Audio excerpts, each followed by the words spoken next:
Bonsoir, mesdames et messieurs, Alexandre Baudouin et François Trépanier qui vous souhaitent la bienvenue à cette autre édition de Sport Express. Monsieur Trépanier? Salut Alex, tu as l'air d'un gars qui était aux pommes en fin de semaine, toi. Écoute, il me dit ça hors d'onde, il dit « Alex, es-tu allé aux pommes? » Je dis « Oui, pourquoi? » Il dit « Absolument, tu me parles toujours de pommes. » C'est vrai? Alors, c'est vrai, mon directeur Office Tourisme Montérégie des communications adoré. Je suis allé aux pommes, mais je suis pas venu dans la région cette année. C'est juste parce que j'ai pas le temps, là, avec le hockey et tout ça. Je suis allé, mais est-ce que Saint-Hubert rentre? Absolument. Ben voilà, Verger la Savane? Ben oui, je suis allé dans la région. OK, t'es correct. Ben, c'est la Montérégie. En fait, je voulais dire région ici, Saint-Jean. OK, oui, je suis pas allé à Rougemont ou des choses comme ça. L'autocueillette au Verger monsieur. de la Savane. Voilà. Parfait. C'est là que je suis allé. C'était bien. Les pommes sont belles, sont rouges, sont croquantes, sont délicieuses. Tu as acheté des petits produits locaux également? Ça, j'ai fait ça il y a 3 semaines et demie quand Marie-André est allée, écoute, à un endroit à Saint-Paul-de-l'Île. Écoute, je veux pas... Saint-Paul-de-la-Bosford? Ou Saint-Angèle-de-Montnoir. OK, oui. Une espèce d'ancienne église. Ça se peut très bien. Et là, on a acheté des produits du terroir. OK. C'est bon. Tu sais pas en tout d'où tu parles, mais c'est correct qu'au moins tu as acheté des produits du terroir. C'est là. Écoute, pourquoi je te dis ça? C'est que c'est une ville dont j'ai oublié le nom. Et à chaque hiver, on va là pour scier notre propre... Saint-Angèle-de-Montnoir. Voilà. Qu'est-ce que je t'ai dit? C'est ton sapin de Noël. Oui. Saint-Angèle. Saint-Angèle-de-Montnoir. Et les pommes sont à côté. OK. Je connais ma Montérégie. Absolument. François. Bravo, Alex. Merci. Alors oui, je suis allé avec la petite famille. Mais là, avec le hockey, là, je te dirais qu'Alexandre court pas mal. En fin de semaine prochaine, on joue à Trois-Rivières samedi et à Québec dimanche. T'as des belles petites vacances, ça? On peut Ben appeler ça oui, vacances? parce qu'on va aller dans un...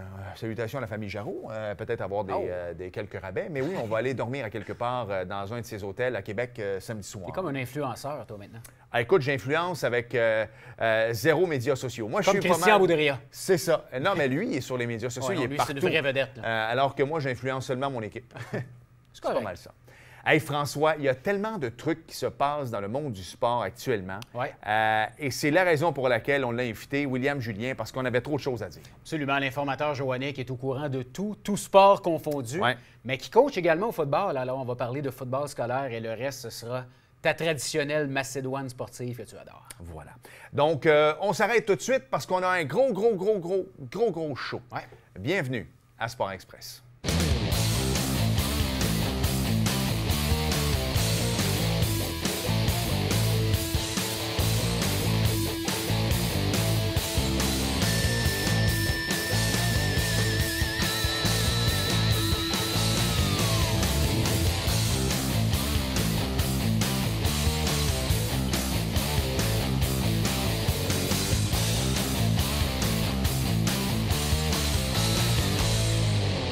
François, on était dû pour une... Tu sais, quand arrive l'automne, quoi qu'on a l'air d'être en plein milieu de l'été là, depuis quelques semaines, mais il me semble une petite Macédoine, là, quelque chose de bien.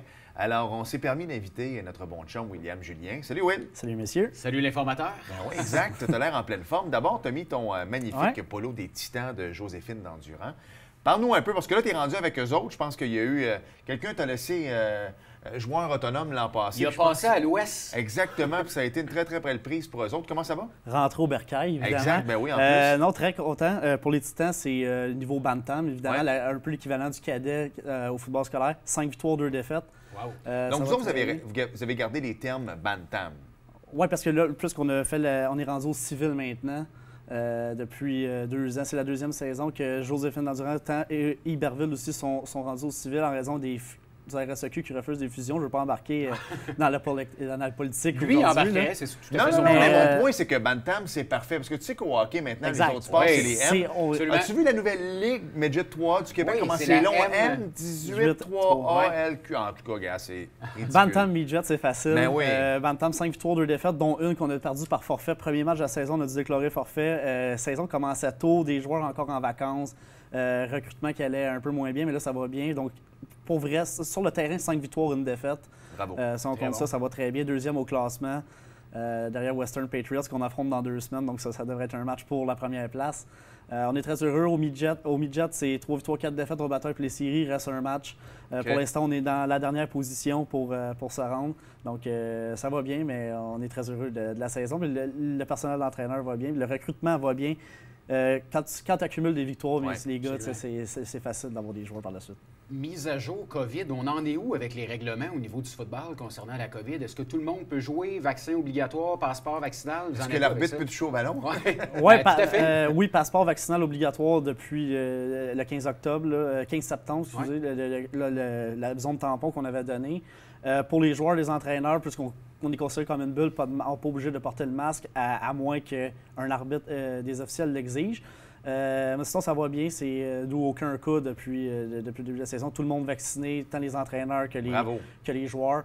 Donc, ça va bien dans les deux catégories. Donc, on parle d'une 60aine de personnes là, qui sont au moins vaccinées. Donc ça va bien.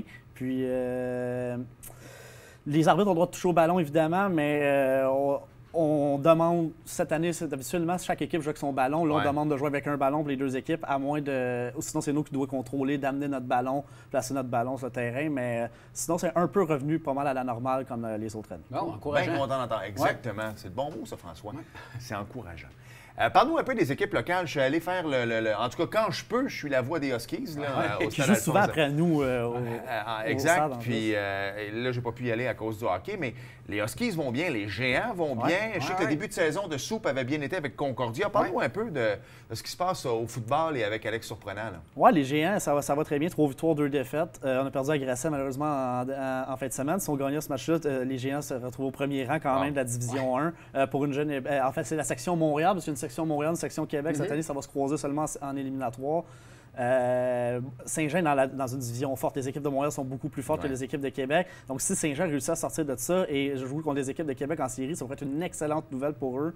Moi, je pense qu'ils pourraient être capables de finir au moins dans le top 4, une demi-finale. Pour les Géants, c'est envisageable. Ce qui était le contraire avant. Québec était très fort. Là, c'est comme ça a comme changé un des programmes comme le Vieux-Montréal, Grasset, Vanier. Il y a beaucoup. Le Knoxville est de l'autre côté. Par contre, ça, c'est une équipe qui peut venir jouer les troubles de fête. Mais ça va bien pour les hommes de Jean-Philippe Bégin depuis le début de la saison. Gros match contre Vanier il y a 2 semaines au stade. Un match spectaculaire. Grosse victoire à Lionel Groux la semaine d'avant. Donc, je pense qu'on est dans la bonne direction. C'est une jeune équipe en plus. Surtout qu'il y a des joueurs qui n'ont pas joué l'an passé en raison que la saison est annulée. Donc, on a perdu des vétérans. On a beaucoup de jeunes qui en sont leur première année, qui doivent être partants dès cette année. Puis on a quand même une fiche de 3-2. Je pense que c'est très respectable. Juste avant que tu aies ta question, juste savoir pour les Concordia de Surprenant, est-ce que ça va... Ah, c'est là que tu t'en allais? C'était ça aussi. Non, c'était parler de football universitaire. On voit aussi Sherbrooke qui se... c'est beaucoup une meilleure parité. On s'en vient qu'une parité. Là. Concordia a battu Montréal. Sherbrooke a battu Laval cette année. Donc, il y a une belle parité. Non, ça va bien pour Alex Surprenant. On a perdu contre Laval en fin de semaine, mais on est quand même dans le top 3. Là. Habituellement, on se bataillait avec McGill, souvent pour être la 4e place. Là, on est dedans. Puis on sait qu'on est capable de battre ces équipes-là. Donc, en séries éliminatoires, là, une surprise pourrait être causée soit par Concordia ou par Sherbrooke, qui ont eu la confiance de battre quand même les 2 gros programmes en demi-finale. Donc, ça va bien pour Alex. On est très contents avec leur corps arrière qui a battu des records. Un joueur qui joue en Division 3 à la Pocatière, qui a été un corps arrière exceptionnel, qui arrive 2e meilleure performance de l'histoire pour un corps arrière au football canadien. C'est exceptionnel. Sais-tu qu'est-ce que j'espère que ça va faire? Puis je te laisse aller avec ta question après. C'est que souvent, dans les années de Marc Rémillard au Rouge et Or, puis ces choses-là, tu étais prêt à aller jouer 2 ans sur le banc pour après ça aller à la grosse machine. Vrai, hein? Là, en voyant une meilleure parité comme ça, j'espère sincèrement que dès la journée 1, tu vas aller à Concordia, tu vas aller au Vert et Or, tu vas continuer à aller à Montréal ou à Québec, mais tabarouette, ça va faire que le talent va être plus équilibré, puis ça va faire des débuts de saison comme ça. Tout à fait. Exact. Puis là, ça va être peut-être même des joueurs de programme de collégial D1 qui vont vouloir aller jouer à Concordia, puis à McGill, et pas juste des joueurs de D3 par défaut qui disent c'est peut-être ma seule chance universitaire. Vous faites bien de le dire, je pense que c'est très bon pour le football québécois. Là. Bon, là, on va rentrer dans un sujet un petit peu plus triste. Moi et Alex, on a essayé de ne pas en parler. OK, là, attends, on s'en était pas parlé non plus. Non, parce qu'habituellement, on leur porte malheur dans les dernières années. Donc, on s'est dit, on n'en parlera pas. Qu'est-ce qui s'est passé, encore une fois, avec les Pirates de Saint-Jean au baseball, William? Écoute, on peut être satisfait que c'est une finale. C'est clair qu'on est content. Années, habituellement, le parcours s'arrête en demi-finale. Donc là, tu dis c'est une progression. On affrontait vraiment une machine. Shawinigan, c'est une machine, c'est clair, mais on a quand même perdu en 5 matchs. Moi, je m'attendais à beaucoup plus de... Une dégelée le dernier, qu'est-ce qui s'est passé? Exactement, c'est dégelé. J'étais pas à Shawinigan, là, mais j'ai regardé le match qui était diffusé sur les médias sociaux. On voyait vraiment beaucoup d'erreurs mentales en finale. Moi, j'ai trouvé que les Pirates, à partir du match numéro 3, le moment semblait être trop gros pour eux. Beaucoup d'erreurs mentales, beaucoup de jeux. On avait à un moment donné un jeu au marbre. On avait un retrait facile dans le match numéro 4 à Saint-Jean. Relais par-dessus le receveur. Finalement, au lieu d'avoir aucun point, c'est 2 points qui marquent. Des erreurs comme ça contre une équipe qui est super offensive avec un des meilleurs lanceurs, sinon pas le meilleur lanceur de la Ligue, Matthew Rush, qui arrive d'équipe Québec. Il était adjoint à Patrick Scalabrini dans la Canam, dans l'équipe Québec. Puis arrive, lance un match. Puis du côté des Pirates, malheureusement, François Lafrenière ne pouvait plus lancer. Il pouvait être utilisé comme frappeur, mais ne pouvait pas lancer. Donc ça n'a pas aidé. Il y a déjà un peu plus, par contre, de profondeur au monticule des Pirates cette année que les autres années. J'espère qu'on va pouvoir garder ces gars-là, en ajouter d'autres pour être compétitif. Puis l'an prochain, on espère un championnat pour eux. Hey Alex, permets-moi juste de saluer de grands partisans des Pirates que tu connais très bien, Martin 007. Oui, OK, c'est absolument un grand partisan. Et notre amie Suzanne Narbonne. Aussi. Pat la trompette également. Pat la trompette également. Tous les gens du Senior sont là. Des vrais passionnés. Je pense que Martin et Patrick sont allés à Shawinigan. En plus. Alors, salutations au trio. Et honnêtement, il y a eu quelques réparations ici au stade, mais il faut sortir des fois pour voir à quel point il y a des beaux stades de balle. Shawinigan, Amédérois, Sherbrooke, Actonville, beau terrain également. Thetford aussi, je pense que c'est 5-6 000 personnes qui rentrent là-dedans quand c'est bien plein. Il y a Drummondville qui est dans la Ligue et qui est un stade quand même très beau. Donc, il y a des beaux stades de balle pour une Ligue qui coûte, c'est pas dispendieux aller là. Tu peux avoir un bon calibre de baseball quand même. Donc, absolument. Je pense qu'on est chanceux d'avoir une équipe quand même comme ça à Saint-Jean. Définitivement. Là, on faisait des blagues parce que, tu sais, on dirait que les Pirates et les Huskies ont toujours des saisons extraordinaires. C'est encore le cas avec les Huskies cette année. Puis j'espère sincèrement que quand va la gang des séries, là, c'est fou comment des fois ça va les chercher. Puis là, on dirait que les Huskies ont l'équipe cette année pour aller jusqu'au bout des choses. Et moi, je ne reçois pas Marc Rémillard ici tant si longtemps qu'il ne vient pas avec la coupe, puis il le sait. Fait que, regarde, moi, c'est... On va espérer que nous, on n'ait pas de game cette année. Exact. Vite, c'est sorti tantôt avant d'aller à la pause puis de reparler d'autres choses. C'est sorti Canadien. Bon, finalement, on ne veut pas se faire avoir 2 fois avec ce qui est arrivé avec Kotkaniemi ou peu importe. On a signé Suzuki. Je pense que c'est une bonne affaire. Il est signé pour 8 puis il restait 1 an, donc 9, il y a 22. Fait qu'il est là jusqu'à 31-32. C'est une bonne affaire. Dans le prime de sa carrière, évidemment. Non, je pense qu'on n'avait pas le choix. Puis tu vois là aussi la situation de Brady Tkachuk à Ottawa. Tu voulais pas arriver au camp l'année prochaine puis que Suzuki fasse la grève ou quelque chose. Puis lui, c'est moi où il est mal conseillé parce que son style de jeu fait en sorte que quand il va arriver, là, il va être un mois et demi en retard sur tout le monde. Ils n'ont pas fait les séries en plus. Là, tout le monde se mêle des négociations sur la place publique. Son frère s'en est mêlé. Non, c'est mal effectivement. Mais c'est du grand mernique, là, on s'entend. Lui, il ne veut pas jouer là, j'ai l'impression. Lui, ils doivent lui offrir 8 ans, puis il doit dire « No, donne-moi 2 ans, puis après ça, je sac mon camp. » Je pense que Tkachuk, il pense qu'il comprend la situation aussi, mais je pense que les sénateurs n'ont pas le choix de donner un contrat à long terme à beaucoup d'argent à leurs joueurs, leur meilleur attaquant. Peut-être même leur meilleur joueur, peut-être même le futur capitaine de cette équipe-là. Donc, il faut... Avez-vous remarqué qu'il n'y a pas d'offre hostile pour lui, hein? Puis j'ai comme un feeling que ça s'est promené dans le milieu. Je vous le dis, je sais rien, là. Mais moi, je suis sûr qu'il y a quelqu'un qui doit dire « Patientez 2 ans, boys, il ne signera pas 7 ans avec Ottawa. » Fait qu'il ne va pas faire une offre hostile puis perdre des premiers choix repêchage. Vous allez l'avoir disponible sur le marché dans 2 ans. Évidemment, les équipes qui le veulent, c'est des équipes qui sont serrées aussi financièrement sur la masse salariale.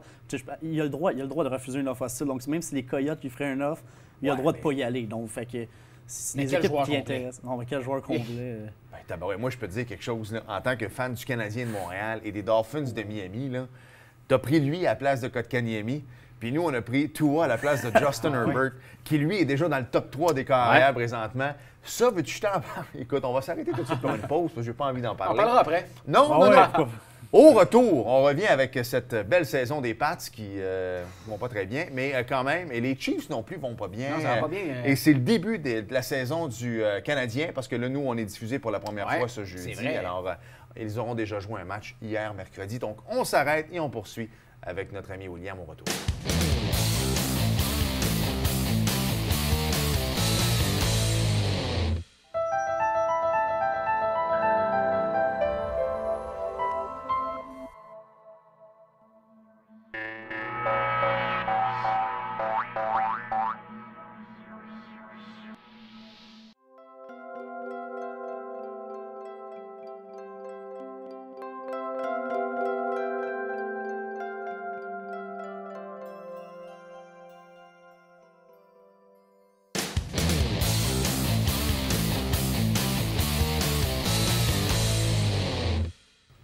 Nous sommes de retour à Sport Express. Bon point, François. Pendant la pause, tu nous as dit qu'il faudrait parler des Alouettes. Bien sûr. Écoute, il y avait eu un début de saison so-so. Là, j'ai l'impression que Vernon Adams il est out pour quelques semaines. Là, son épaule a pris. Mais ça a été un beau comeback ce lundi face aux Rouges et Noirs. J'étais là avec mes billets de saison, évidemment. Alors, beau match, c'était très défensif. Les Alouettes étaient partis sur les chapeaux de roue. 2 sacs du corps, ensuite une séquence de 3 jeux pour un toucher, 2 jeux explosifs. Ça a été un peu plus défensif dans le match. Le Rouge et Noir a marqué 14 points, aucun touché dans ce match-là. Il y a 4 points donnés sur des safe bags. 2 touchés de sûreté, évidemment. Mais non, je pense que Vernon Adams, c'est lui qui a préparé la séquence victorieuse. Matthew Shields, écoute, le moment était quand même gros. Là. Tu pouvais pas perdre contre Ottawa, puis lui, il arrive avec aucune répétition dans le match. Complète des gros jeux, était bon avec ses jambes aussi. C'est une grosse victoire pour les Alouettes. 4-4 après 8 matchs, il en reste 6 à jouer. Le premier rang de l'Est est encore l'enjeu. Pour les séries, je ne suis pas inquiet. Est-ce qu'on va être capable de finir au premier rang et avoir l'avantage, avoir la semaine de congé et aller directement en finale de l'Est? Ça serait peut-être une bonne chose pour les Alouettes. Mais comme tu l'as dit, je pense que Vernon Adams, ça ne regardait pas bien. Il a été longtemps par terre. Il est parti en ambulance après le match aussi. Donc, je pense qu'on va voir ce que Matthew Shields va pouvoir nous donner. Mais si la défensive des Alouettes fait le travail comme elle fait depuis quelques semaines et que l'attaque peut juste faire son possible comme elle l'a fait hier, je pense que les Alouettes sont en business. Parle-nous donc de l'ambiance un peu au stade Percival Molson, oui, de revoir du football professionnel en personne. C'est le premier événement que j'allais avec Salcombe. C'était un bon match. L'ambiance est là, tu vois que les gens sont contents d'être là aussi. Pas trop long rentrer avec le passeport. Non, ça va super bien. On a su les entrées parce qu'habituellement, tu peux rentrer par une autre entrée pour aller à ton siège, te promener dans le stade. Là, on demande aux gens d'aller à l'entrée la plus proche des sièges. Fait que là, ça va beaucoup mieux. Un petit scan, la fouille électrique, savoir si tu n'as rien dans les poches. Merci, bonsoir. 3 minutes rentrer dans le stade, ça a pris peut-être. Tu t'en vas à tes sièges, tout le monde est content. Puis, ça se fait des high-fives dans les estrades. On sait qu'on est... Mais l'ambiance est là, puis les gens étaient contents. Hier, là, ça encourageait les Alouettes. Le match était serré. Tu voyais que les partisans étaient vraiment dedans. Puis beaucoup de billets qui se sont vendus grâce à la victoire à Hamilton la semaine passée. Donc, on a la base de football, elle est là. Les gens aiment le football au Québec. Oui, absolument. Parce qu'il y a eu un regain de vue aussi. À un moment donné, ça avait été un peu plus difficile. Mais de toute façon, quand les équipes sportives gagnent, les gens vont être au rendez-vous. J'ai hâte de voir dans le Centre Bell parce qu'il y avait 2 de tes plus grands chanteurs qui étaient au Centre Bell, Ricky Martin et Enrique Iglesias. Ah oui, tu vois que je cherchais. Les gens ont été un petit peu délinquants. Oui, mais en même temps, salutations aux gens de TVA Nouvelles. Là. Mais est-ce que tu étais vraiment obligé de faire un article là-dessus? On dirait que là, on cherche les bébites. Tu sais, à un moment donné, on sait que la vaccination, ça marche. On tourne le lundi, il y avait 400 cas. On s'en va du bon bord. À un moment donné, tu sais, dans la presse, la semaine passée, il y avait un bel article, Mathias Brunet est en train de se pogner avec des médecins qui disaient « Arrêtez. » Tu sais, quand ça va mal, on est fort pour faire des articles. Ça, c'est vrai. Quand ça va bien, est-ce qu'on peut le dire? On dirait qu'on ne veut pas que ça finisse. C'est vrai. On peut-tu, à un moment donné... Je pense qu'on les fait, les efforts, mais tu sais, c'est comme ça dans le sport professionnel aussi avec nos équipes. Quand ça va mal, on a toujours, que ce soit le Canadien, les Alouettes, le CF Montréal, on a toujours tendance à les planter. Mais quand ça va bien, on dirait qu'on a de la misère à donner des fleurs. Tu sais, je parle au cas de Drouin-Price. C'était facile de les planter. Mais quand il était venu le temps de les défendre, là, c'est toujours dans un terrain glissant. En ce moment, le Canadien, on va en parler justement. Tu sais, oui, il y a des blessés. Carey Price n'est pas là, Weber n'est pas là, Edmundston n'est pas là non plus. Hoffman n'est pas là, mais lui, par exemple, devrait arriver la semaine prochaine. Mais quand on regarde sur papier, prends le club du Canadien de Montréal au match 5 contre Tampa Bay et au match 1, mais met tout le monde en santé. Je suis désolé, mais je prends l'équipe actuelle, tout le monde en santé, au 5e match. Écoute, on va marquer des buts, là. Je suis désolé, mais encore là, tu sais, c'est comme, mais le Canadien est allé à la Coupe Stanley. Ouais, mais il y a toujours le maudit mais au Québec. Ils sont allés. On peut-tu? La COVID va mieux. On peut-tu le dire? À un moment donné, écoute, c'était soit ça, il n'y avait pas de saison de hockey. Donc, les divisions ont avantagé le Canadien, puis le Canadien en a profité. Je ne vois pas le mal là-dedans. Autant qu'il y a d'autres équipes qui en ont pas mal profité, que ce soit dans l'Ouest. Donc, il faut le dire aussi. Quand ça va bien, mais effectivement, l'équipe, j'aime bien. Tatar est parti, Hoffman arrive. C'est 2 joueurs différents. Tatar peut-être un peu plus complet, mais Hoffman, c'est le 2e meilleur marqueur depuis 2017-2018 en avantage numérique.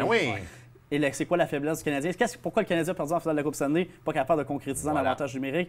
Avec un Lightning qui avait été très indiscipliné en finale contre le Canadien. On n'avait pas profité. Défensivement, c'est clair que tu t'améliores pas parce que Weber part. Mais si tu ajoutes Savard en plus de Weber, tu es une meilleure équipe, c'est clair. Il y a des bons éléments. Je pense que Marc Bergevin fait encore un bon boulot avec les moyens qu'il avait. Moi, Dvorak, j'aime beaucoup cette édition. Contrairement à Philippe Danault, c'est un joueur qui va... En passant, Danault, je sais que c'est des matchs hors concours, mais a fait sweep FA pendant les matchs hors concours. Et Dvorak, c'est un joueur qui est très bon offensivement. C'est quand même le joueur de centre de Matthew Tkachuk et de Mitch Marner avec les Knights of London Junior. 2 saisons de 120 points de suite. Donc, je pense que c'est un joueur qui a des qualités offensivement. C'est sûr qu'en Ligue nationale, c'est pas la même ligue. Donc, ça peut prendre un peu plus de temps, mais il a 25 ans, messieurs. Il peut encore se développer. Il y a un contrat très avantageux en plus pour le Canadien. Puis je pense qu'Evans, sur le 3e trio, il peut faire un boulot beaucoup plus honnête que celui de Kotkaniemi. D'ailleurs, avez-vous vu le jeu de Kotkaniemi hier contre les Prédateurs? Il y a eu l'air fou un peu encore. Puis la nouvelle acquisition du Canadien qu'on est allé chercher au balotage également, Brooks, c'était bon. Adam Brooks, exact. Moi, c'est un jeune joueur. Moi, je ne comprends pas pourquoi les Leafs avaient mis au balotage. Les Leafs aiment mieux traîner des vieux de la vieille. C'est pour ça qu'ils n'ont pas gagné une ronde de série depuis... Oui, parce que ce gars-là, Brooks, dans plein d'équipes de la Ligue nationale, aurait fait le 3e ou 4e trio, il faut se le dire. Là. Exact, probablement un 4e. C'est un joueur qui amène une nouvelle dimension pour un 4e trio. C'est pas un joueur qui est robuste, c'est pas un joueur qui va laisser tomber les gammes. C'est un joueur un peu comme Mathieu Perreault qu'on va faire jouer sur le 4e trio à Montréal. C'est un joueur qui va jouer intense, mais c'est pas lui que vous allez revoir distribuer des mises en échec. Mathieu Perreault faisait ce rôle-là. Winnipeg, il jouait sur un 4e trio et il jouait en avantage numérique, qui est son pain et son beurre. Donc ça, c'est bon pour le Canadien. Brooks peut amener cette dynamique-là. Sur un 4e trio, si un soir donné, on se dit on va avoir plus de vitesse, plus de talent, ben, on peut retirer Paquette pour insérer Brooks. Donc ça, c'est une carte intéressante pour Dominique Ducharme à court terme, du moins. Je veux que tu nous parles de notre chum Éric Gélina. Je sais que tu as suivi à distance également. Éric a joué 3 des 4 matchs hors concours. Il a bien paru, ça a bien été pour lui. Malheureusement, il a été dernier défenseur retranché. On a gardé des défenseurs seulement avec des contrats un volet. Tu connais bien l'équipe de Hurricanes, tu connais la brigade défensive. Est-ce que, selon toi, on a des chances de voir Éric cette année en Caroline être appelé? Absolument. Moi, je pense que ça va se faire plus tôt que tard.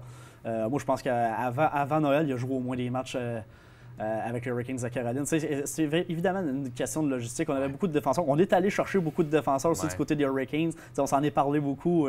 On se disait pourquoi les Hurricanes vont chercher ça. Ça va enlever des chances à Éric, mais il a quand même réussi à être 8e défenseur de l'équipe en tant que tel. Donc, c'est bon pour lui parce qu'il a bataillé contre des gars à un volet, puis il a quand même laissé une bonne impression. Rod Brindamour a eu des bons mots pour lui. Je pense que, tu sais, lui, Éric avait compris, il savait qu'il essayait de saisir le moment. Il l'a fait. Il s'en va à Chicago. Bon club, pareil, les Wolves. Bon club. Oui. Belle ville aussi pour la Ligue américaine. Donc, je pense qu'il s'en va là avec une bonne impression laissée. Je pense que ça va être le défenseur numéro 1, évidemment. En bas, il va avoir son jeu de puissance, donc il va pouvoir se démarquer encore là. Mais tu sais, Éric Gélina, c'est beaucoup plus de ça. Il a amélioré sa défensive. Absolument. Il utilise beaucoup plus son jeu physique. Qu'est-ce qu'il faisait peut-être un peu moins. On l'a vu en match en concours. Il faisait un peu moins, donc des bonnes mises à chèque. Je pense qu'il a laissé une impression aux Hurricanes de dire « OK, ce défenseur-là, il est vraiment complet. » Puis je pense que le fait qu'il a joué avec un gars comme Moritz Seider, il a eu le rôle de grand frère, mais Seider, c'est un défenseur un peu du style à Éric, beaucoup meilleur, on va s'entendre, plus de talent. Mais qui est dans le même moule, je pense que ça peut avoir aidé Éric à un certain point. Tu fais le club, lui, à Détroit? Oui, il fait le club. Lui et Lucas Raymond, 2 jeunes de 19 ans qui font c'est rendu une ligue de jeunes. Hein? Ah, absolument. Il y a Hendrix Lapierre à Washington qui a fait l'équipe. Mais là, il y a évidemment que la blessure à Backstrom. On va peut-être lui donner l'essai de 9 matchs, on va peut-être le laisser aller après, mais c'est déjà une bonne nouvelle. Dawson Mercer également au New Jersey, qui a commencé la saison. Il était sur le 3e trio avec Thomas Tatar à l'aile gauche de M. Mercer. New Jersey, quelle ville! Chance que New York tout près. Oui, ça aide. Effectivement. On va se le dire, ça aide. Juste de même, parce que j'ai suivi le Canadien, mais en même temps, ils ont fait des mini-coupures. Norlinder est toujours là, lui? Oui, blessé. Il est sur la liste des blessés. Okay. Donc, ça va être réévalué après sa blessure. Est-ce qu'on l'envoie jouer des matchs à Laval pour une remise en forme avant de l'envoyer en Suède? Est-ce qu'on le renvoie immédiatement en Suède? Est-ce qu'on le garde avec le gros club comme 7e défenseur? On a gardé 6 défenseurs du côté du Canadien. 15 attaquants, 6 défenseurs. Mais il va y avoir quelque chose qui va se passer. Edmondson va revenir. Oui. Sami Nikou va commencer à patiner sur la liste des blessés. Lui aussi devrait revenir. C'est un gars qui peut jouer dans la Ligue nationale. Donc, d'après moi, ça va se gérer comme ça. Poehling, Et Belzile vont aller en bas aussitôt que les blessures vont venir, malheureusement. Mais Montembeault, lui, il ajoute le temps que Price va être absent. Mais c'est quand même une belle police d'assurance, je pense. Mais Goulet, bonne décision. Il a laissé une bonne impression au camp. C'est ce qu'il fallait qu'il fasse. Absolument. Il n'a pas joué l'année passée, lui, avec une blessure de toute façon. Non, le Goulet, il a joué. Il était championnat mondial junior. Il a fait l'équipe à 18 ans. Oui, non, mais il ne s'est pas blessé en fait de la saison. Il a passé à Prince Albert. Exact. Donc, il avait joué déjà pas beaucoup de matchs dans l'Ouest. Là, il s'en va capitaine à Prince Albert, premier défenseur, probablement premier défenseur de l'équipe Canada junior dans le temps des fêtes. Donc, ça va être beaucoup de responsabilités. Il va avoir beaucoup de hockey, beaucoup d'importance dans son rôle. Donc, je pense que c'est une bonne nouvelle. Puis Primo, il faut qu'il joue. Montréal l'an prochain, Goulet? Oh oui. Très convaincu. Convaincu. Je pense aussi. Merci, William. C'est déjà terminé. Je te souhaite de passer une belle fin de saison avec tes Titans. J'espère. Et puis, on continue à te suivre partout sur les réseaux sociaux. William est partout. Il fait beaucoup de Montgolfière aussi avec Julien Turcotte et toute l'équipe du Calvaire. Alors, on vous souhaite une belle saison. L'équipe du quoi? C'est le Calvaire AIR. AIR pour les CALV. Mes oreilles chassent, je demandais. OK, parfait. C'est l'équipe de la famille Turcotte. Ah, ben voilà, on les salue. Merci, William. On s'arrête et au retour, malheureusement, il y avait du NASCAR. On va vous en parler à peu près 4 secondes. Bougez pas.